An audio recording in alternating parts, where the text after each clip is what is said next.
there is a place in your food plan, in your life, for all of the foods that you love.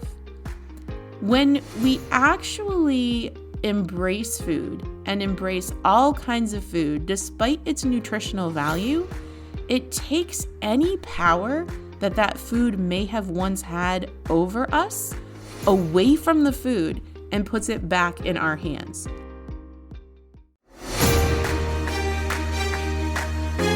Welcome to the Biking Wellness Podcast. I'm your host, Stacy Smith, and I lost 50 pounds riding my bike by focusing on what my body can do.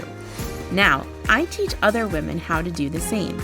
I am obsessed with completely flipping the script on weight loss so that we can work out to feel good and feel strong. If you are ready to stop dieting, learn how to appreciate your body, and have fun riding your bike, you're in the right place. Let's dive in.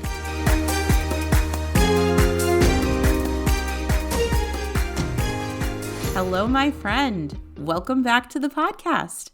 I am so excited about this week's episode. I cannot even tell you. This week, we are going to be talking all about the food choices that we make. I have had so many conversations lately with friends, with colleagues about food and about what's healthy and what's not, that I just couldn't wait to come and talk to all of you about your food choices, because I think that a lot of us really get in our heads about our food choices, about what we're supposed to eat versus what we want to eat. And I just can't wait to talk about all of this with you. Before I dive in, though, I just wanted to say that if you have a moment, if you could please just take a couple of minutes to rate and review this podcast. It means the world to me to read your reviews, and I read every single one. And I've been sharing them actually on the podcast. So you never know, you might even get a little shout out when I read your review right on the air here in this podcast. So if you do get a second, if you could please rate and review the podcast, I would appreciate it so much, and it will help other women just like you find the podcast.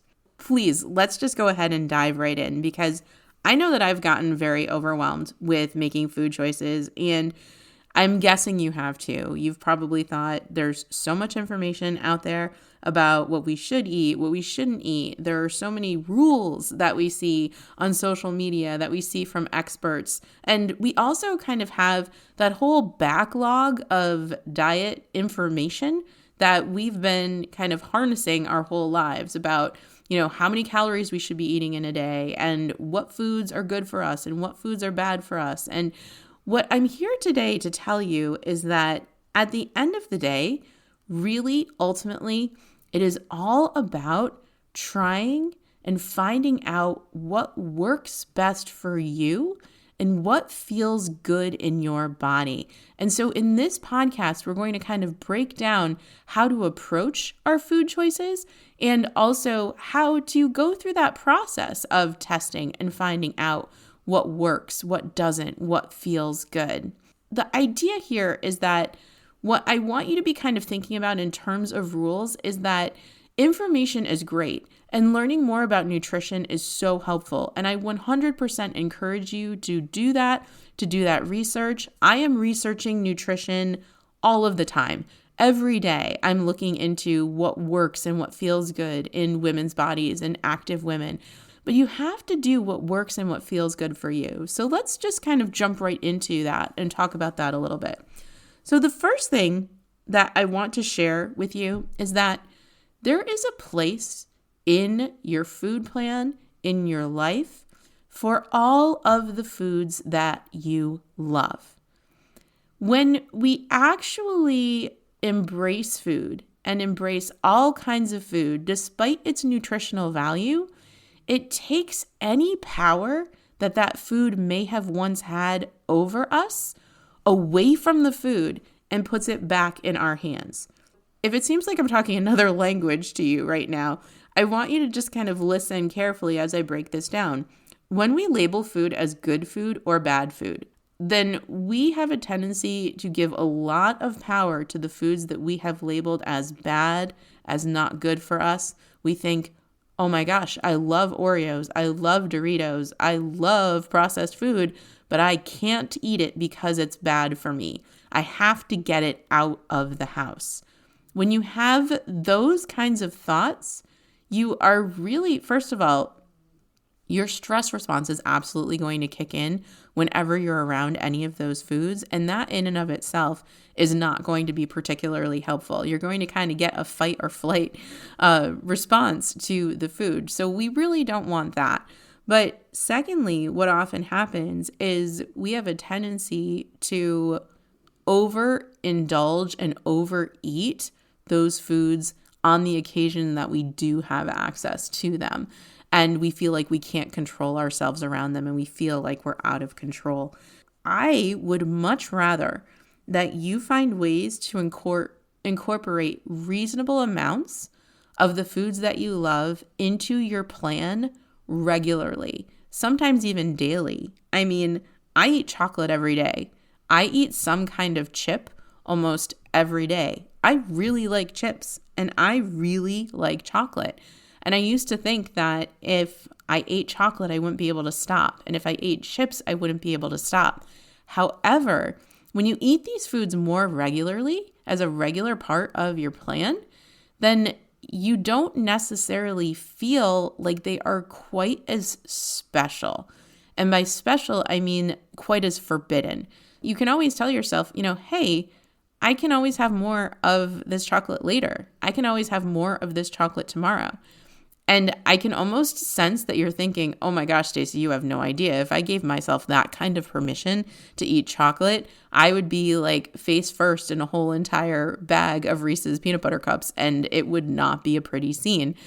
What I'm trying to share with you is that when you do let yourself have those peanut butter cups regularly, then it actually isn't so, oh my gosh, I need to eat as many of these right now as fast as I possibly can because I am never going to have them again. That is the state of stress that our brain goes into when we see something that we really, really enjoy. So when we stop kind of saying these are really bad foods and giving those foods that kind of power, we give ourselves the permission to eat them regularly. There is a place in your life for all of the food you love, and yes, even processed foods. You're thinking, okay, well, how on earth am I going to lose weight? How am I going to be healthy if all I'm eating is Oreos and peanut butter cups? The thing is that you are not going to only be eating Oreos and peanut butter cups. And in fact, you're probably going to be eating very, very small quantities of them, because what you are going to do instead of restricting food and pulling all of this food out of your plan is maximizing the food that feels good, maximizing the food that you consider to be healthy options, things like protein and vegetables that everyone is telling you should eat. When you do maximize those things, though, there is less room for all of the other stuff that may be more processed and maybe doesn't feel as good. When you're maximizing your fresh, unprocessed food in your diet, which is absolutely a good thing. I'm not telling you should go and just eat Snickers bars all the time. You are making sure that you're getting your veggies in, you're getting your protein in, when you're making sure that you're drinking enough water. When you're doing those healthier things, then you, first of all, aren't going to feel as bad about eating an Oreo or a peanut butter cup. And secondly, you aren't going to want as much of those things because you've already filled yourself up on the stuff that's really good for you. You certainly can make those sorts of decisions, but just make them mindfully and think about how nice it is. Oh, I've eaten the stuff that feels really good in my body, and I'm just going to have a little bit of chocolate because it tastes good. I'm not going to worry about the calories. I'm not going to worry about the nutritional value. I'm going to focus on the fact that it tastes good. I'm going to eat it, and I am going to let myself actually enjoy it. Now, you may be wondering, okay, but really, do I want to be putting processed food and chemicals in my body every single day? And the answer is maybe not, but that's your choice. You get to decide. And one piece of that you can consider is, do I have the opportunity to make some healthier choices or some healthier substitutions that will actually still taste good to me? So I've told this story a bunch, but I used to eat kielbasa every day. And I decided that, well, my husband was saying, please don't make the house smell like kielbasa every single day. But I also decided, there's probably a healthier option that would also taste good and feel good in my body. So I started substituting the kielbasa with chicken sausage, and it was great. It was delicious. And I have this wonderful chicken sausage breakfast that I have every day, and I absolutely look forward to it, and I think it's great, and I don't miss the kielbasa at all. So when you can make those kinds of substitutions, I think that's a great idea. I will eat organic Doritos instead of, the ones that are orange, because that they taste just as good, if not better. I actually think they taste better, and they have less chemicals in them, which is great. Also, Trader Joe's dark chocolate peanut butter cups are a wonderful substitution for Reese's. I found that I actually think they taste better and I like them better. And they have better ingredients and they have ingredients I can pronounce. So when you can make those kinds of substitutions, that's wonderful. But I'm telling you, sometimes all I want is an Oreo, and I'm going to let myself have that Oreo without guilt. And I'm going to actually eat it and enjoy it, because the bulk of what I am eating is not processed food. So I don't need to feel terrible about the processed food that I'm eating. The next thing that I want to talk about related to food choices is I would really love for you to stop demonizing carbs and to stop thinking that carbs are bad, to stop thinking that you can't eat them, and to stop thinking that they don't have a place in your food plan. Because carbs are energy. They're fuel. They're fuel for everybody, but they're especially fuel for active women. You need carbs to ride your bike, especially if you're going to be riding for a long time, especially if you're going to be riding a distance. There is nothing wrong with eating carbs. Should you maximize protein if you are, should you maximize protein? Sure. In fact, a lot of the research that's out right now is saying that protein, especially for women as we age through perimenopause, menopause, and beyond, we need more of it. So, of course, getting more protein is a really good idea. But aside from that, aside from maximizing protein, you want to incorporate carbs. Carbs give us energy. So if you're going on a really long bike ride, you're going to want some carbs before the bike ride, and you are going to want some carbs during the bike ride. And you just want to kind of, again, test and find out what feels good. I know that I've had some conversations with other women when we're riding bikes together, and they'll say like, oh, I would offer them like a gummy or something like that. And be like, oh, do you want some? Because I was having some gummies, and they'd be like, no, I don't eat that stuff. Like I don't eat, processed food and that sort of thing. And that's great. That's fine for them. I didn't feel shamed because I was eating processed food. Sometimes like a honey stinger waffle is all I need when I'm on a long bike ride. It's flat. It fits perfectly in my jersey. It's amazing. Other times I just don't have the time, energy, or inclination to put together handmade snacks on my rides. It's great for those people who can. I know at one point in time I was making these amazing rice cakes that I think I got the recipe from a British cycling team or something like that. And I was making these amazing rice cakes for my husband when he was going on really long rides, and they were so good, but they were definitely more labor intensive than buying a package of Honey Stinger waffles. So you have to kind of test and find out what feels good for you and works in your body, which is actually my next point and the next thing that I wanted to talk to you about, is that you have to test and find out what works in your body and what feels good. Any rules that you make, I want you to make them for yourself, and I want you to make them based on your experience, because you are going to find as you go through this process of figuring out what to eat, you're going to find that some foods just feel better than others, and some foods just don't feel good at all. I've discovered, for example, that I personally need a savory breakfast in the morning to start my day. Starting my day with a kind of more sugary type of breakfast, a sweeter type of breakfast, doesn't feel good in my body. I find that it upsets my stomach a little bit. I find that I don't have the energy that I need. However, if I have a breakfast that has protein and vegetables, a little bit of carbs, I eat that first, and then eat my coffee, and then drink my coffee after, that feels really good for me. Drinking coffee on an empty stomach, I've read that it can mess up your hormones for the day. Who knows? Maybe it does, maybe it doesn't. But what I do know for sure is that if I drink coffee on an empty stomach, it upsets my stomach. The acid in the coffee tends to irritate my stomach and it doesn't feel particularly good. So I always make sure that I eat my food before I drink my coffee. And I'll also put protein in my coffee. I put real sugar and real half and half in my coffee. I almost make the coffee a meal because it sustains me, it stays with me, and it tastes really, really good. I also find that I have veggies at every meal whenever I can. And if I eat them first, that tends to work better for me too. I find that I have more energy. I tend to not crash as much or feel super, super hungry, 20 minutes after my meal.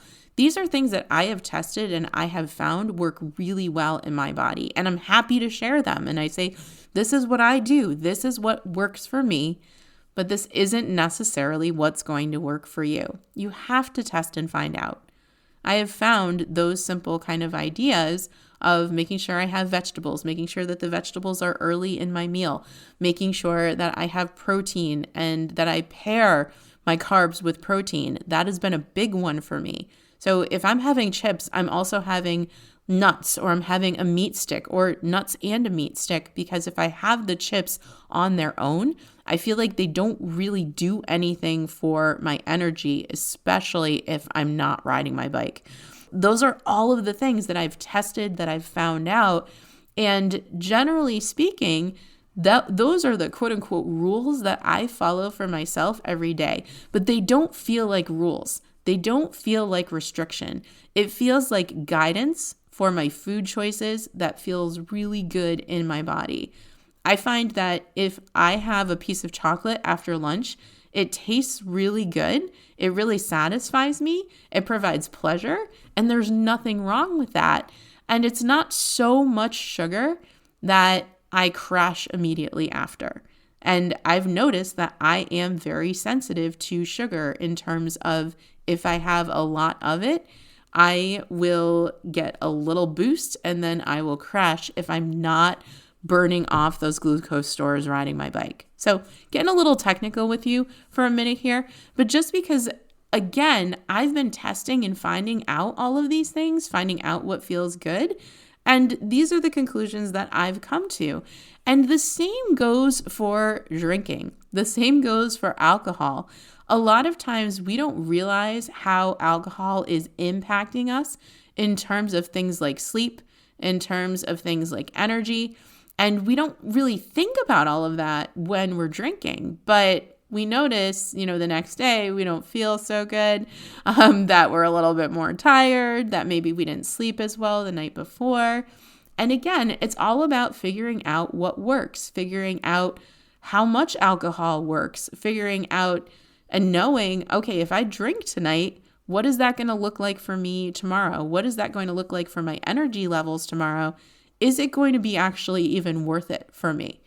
And what I found in this process is that I drink significantly less than I used to because I know that it has the potential to disrupt my sleep.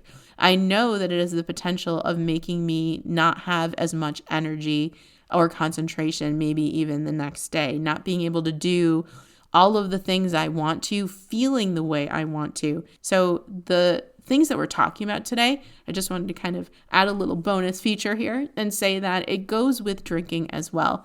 And again, you test and find out. Like you test different types of alcohol. Red wine is so much more likely to make me feel terrible than a rosé. Again, I wouldn't know if I wasn't mindfully consuming alcohol and thinking about the impact that it has on me, asking myself, is it really worth it for me to not sleep well tonight? Is it really worth it for me to not feel my best tomorrow? And sometimes it is, and sometimes it's not. And what happens is over time, and this is kind of how I want to wrap this up, what happens is over time, you just start to realize what feels good and what doesn't. You test and find out what works for you. And you have to be really 100% honest with yourself about what works, about what feels good, about what kinds of food feel good in your body and what kinds don't, about what quantities of different types of food feel good and in your body and fuel you and energize you. And it doesn't mean that you can't ever have the foods that don't fuel you. All it means is that you have to know that if you are making choices that don't make your body feel good, that over time, this is going to have a cumulative effect where you're just not feeling great day to day. And when we figure out what feels good, it's a no-brainer to eat more of the stuff that feels good and less of the stuff that doesn't. I remember when I first set out to lose weight, I was very resistant to any kind of restriction. I knew that restriction had never worked for me in the past because it put me in this place of being afraid to be around food, because I was thinking about food all of the time. And now I just have figured out what works for me, and I follow that plan as much as possible. And I just know that if I tend to lean more towards the pleasure end of things in a meal as opposed to the fueling, then I might not necessarily feel as great as I would have if I focused on fueling. And that's okay. Sometimes I am more than happy to make that sacrifice because I just want to eat and drink something that tastes good. And I want to enjoy it without feeling guilty, without feeling like I'm blowing my diet, without feeling like I'm going to gain a ton of weight just because I made some choices during one meal that weren't necessarily going to be ones that felt really good in my body. Oh my gosh. I hope this makes sense. I hope this brings you a little bit of clarity in terms of your food and your food choices. The idea is that if you have rules, make sure that they are rules that you made for yourself based on how food feels in your body. And when you quote unquote break those quote unquote rules, that you do so mindfully and you let yourself actually enjoy it. I am going to be enjoying some rosé today and I cannot even wait. But I know that it doesn't feel great in my body. So I'm going to be drinking it earlier in the day because I know that when I have more food afterwards, that tends to make it not have as much of an impact on me in terms of my sleep. And I'm not going to have probably any more than one glass, again, because I know how it can impact me later and in the future. With all of that knowledge that I have figured out for myself, I'm going to have that glass of rosé and I am going to love every single second of it. And I want that for you too. I want you to be able to enjoy the food that you love. And when you follow a simple process of testing and finding out what feels good in your body, then you can absolutely do that. I really hope this episode helped you today. I hope that it helps you kind of take a deep breath and relax a little bit around food and around the choices that you're making. Food is good. It's delicious. It tastes wonderful. And there is a place for all of the food that you love in your plan. Thank you so much for being here. Thank you so much for joining me for another episode. It does really, truly mean the world to me to spend this time with you every week. So thank you for being here. Please, if you get a moment, think about, is there a friend who could really benefit from today's message, from learning, there's no good and bad food, from learning this idea of, all food has a place in our plan. If you know of a friend who really could benefit from this, please, please, please share it with her. Please just say, hey, I listened to this podcast episode and I know you don't even ride a bike, but I think this idea of how we look at food could really help you and would really resonate with you. So if you have a friend you think could benefit, please, please, please do share. And until next time, ride on. Thank you so much for joining me for this episode of the Biking Wellness Podcast. Be sure to head on over to sassy.com/guide, SASCY.com/guide, to get my completely free Lose Weight Biking Quick Start Guide so that you can get started with simple, doable weight loss today. That's SASCY.com/guide.